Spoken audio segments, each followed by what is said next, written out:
General, how to make it if the company has one truck or if there's more than one truck, how to make it more the driver or the carrier don't see this one, hey, I got to stop. It's going to affect me. It's going to make me negative on my way I make a living. The brokers and the institutions are going to see this and this. I will have a negative impact on that stop. How do you make the carriers or the drivers to ease on that? Just want to make sure his point, continue to organize. Minnesota Truck Association is a good resource for you. If you're not, find them on the website, be part of that. I'm Captain Robert Zach. I'm the commander of the Commercial Vehicle Enforcement Division for the Minnesota State Patrol. And tonight we did a listening session with the Somali community, the Trucking Association. We did it in partnership with the Minnesota Trucking Association and the Federal Motor Carrier Safety Administration. And we had a lot of good questions tonight. I think we got a lot of good answers out, and there's some good community relationship building. And we look for the partnership to continue in the future. How do you enforce the personal conveyance when it comes to logbook? Personal conveyance for me is if you're moving your load further down the way you want it to go, right? You're violating the personal conveyance. If we're going from Minneapolis to St. Cloud and you go personal conveyance from Minneapolis to Maple Grove and then continue on to St. Cloud, and you're under a load, I would say you're violating your personal conveyance because you're progressing your load for that day. My name is Chuck St. Martin. I am the Division Administrator with the Federal Motor Carrier Safety Administration. We had a great meeting today with the East African community.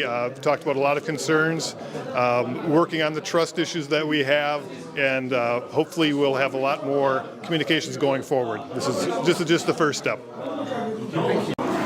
Asalaamu calaykum waraxmatullaahi wabarakaatu. Maanta halkan waxaan soo xirnay shir aan ku lahayn oo aan isugu keenay dadka truck driverska ah oo Soomaalida ah oo truckyada waaweyn wata xafiiskayga iyo Minnesota Truck Association ayaa isku yimid cabsi badan iyo dacwo badan oo ka soo hooyatay dadka darawallada ah oo lagu dhibaayo meelaha way stage tigidee la siinayo waxyaalahaas oo kale ayaan ka wada hadalnay waxaan invite garaynay dadka xukuma Federal Highway Transportation iyo State Trooperska aad bay uga jawaabeen su'aalahay dadka qabeen concern-koodis wax bay uga jawaabeen marka bottom line-ka waxa waaye dadka marka horeeto driverska they have to inay isbaraan ama educate themselves waxyaalaha ruleska ah number 1 number 2 hadii wax ay complain oo gaar ah u arkaan waa inay soo gudbiyaan lana xiriiraan dadka meesha xukuma hadda waxaan u sheegayaa badanaa wait station-ka laga qaylinayo Steel Warri 94 ku yaala way station-kaas waxay dhahaan Soomaalida badan baa pull over lagu suubiyaa saad u ogtiin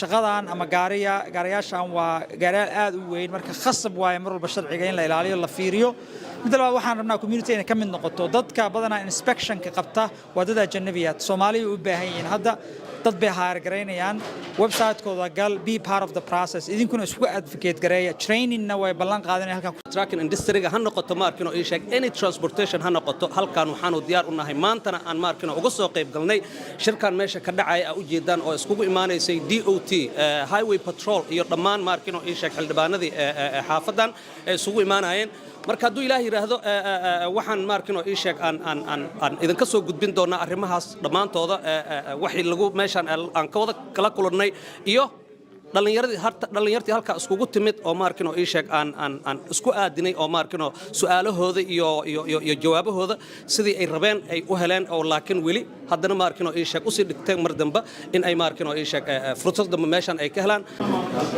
Asalaamu calaykum waraxmatullaahi wabarakaatu.